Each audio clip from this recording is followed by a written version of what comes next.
Despite not doing particularly well at the box office or being critically acclaimed, Roadhouse has become a classic of the 1980s. Join Facts First as we take a look at the evolution of the Roadhouse cast since the movie's debut in 1989. Patrick Swayze. Swayze portrayed the highly sought-after bouncer John Dalton. His career took off in the late 1980s and the early 90s because of the success of action classics like Point Break, the blockbuster road comedy To Wong Fu Thanks for Everything, and the supernatural romance Ghost. However, his career was derailed in the late 1990s when he fractured both legs while filming the HBO film Letters from a Killer. In addition, he had a terrible drinking problem. Due to those, he had a few minor appearances in the 2000s. Among them was Donnie Darko, a 2001 film in which he played a motivational speaker who turned out to be a pervert. In his final role, he played Charles Barker, an experienced FBI agent, in the short-lived A&E crime drama The Beast. Shortly after finishing the first episode, Swayze received a stage 4 pancreatic cancer diagnosis. Despite that, he was still determined to act for as long as he could. Sadly, he passed away from the condition in September of 2009 at age 57. Kelly Lynch. Roadhouse saw Kelly Lynch play Dr. Elizabeth Clay. She starred opposite Swayze and was the romantic lead. In the late 80s, Lynch enjoyed a successful run on her own. She became well known for the first time when she played Carrie Coughlin in the 1988 movie Cocktail. She appeared in Drugstore Cowboy after Roadhouse, for which she received one of her 2 Independent Spirit Award nominations. In 1992, it was reported she'd turned down a role in the movie Basic Instinct. Since then, she's played a number of important roles, such as the evil Vivian in the movie version of Charlie's Angels and Kit Porter's love interest in The L Word on Showtime. She also played a major role in Stephen King's 2017 crime thriller Mr. Mercedes. More recently, she gave a fleeting performance in Sofia Coppola's drama comedy On the Rocks. During The Rich Eisen Show in 2017, Lynch stated that filming for Roadhouse was one of the best things she'd ever experienced.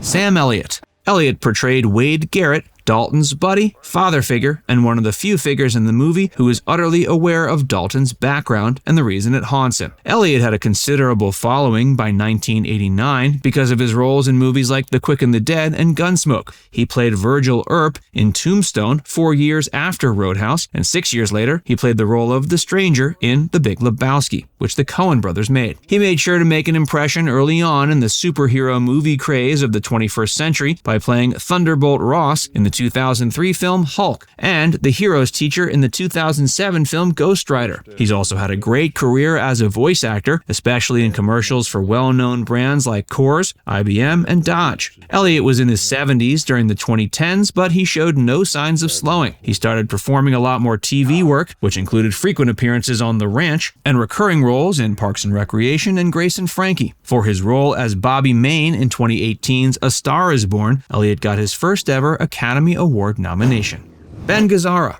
Ben Gazzara portrayed the vicious and affluent Brad Wesley. Prior to joining Roadhouse, Gazzara had a lengthy and impressive career. One of his most famous appearances was as the villain in Roadhouse, but he's probably best known for co-starring with Jimmy Stewart in the 1959 masterpiece Anatomy of a Murder. His portrayal of Jackie Treehorn in The Big Lebowski also stands out among his many impressive acting roles. Midway through the 90s, he began starring in 5 films each year in addition to his TV appearances. Sadly, he passed away in 2012 at age 81 from pancreatic cancer.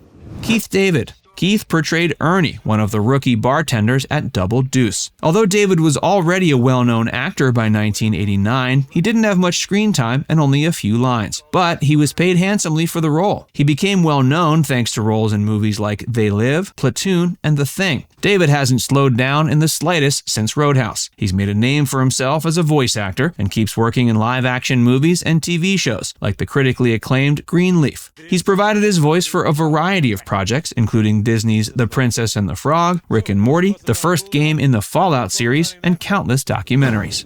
Marshall R. Teague. Marshall played the vicious bad guy Jimmy in Roadhouse. He made numerous TV appearances before and after his role in the movie, including the first season of Walker, Texas Ranger. On that show, he took on the roles of 6 different characters, appearing in both the series opener and finale. He also had a recurring role in the science fiction series Babylon 5, primarily playing the alien Talon.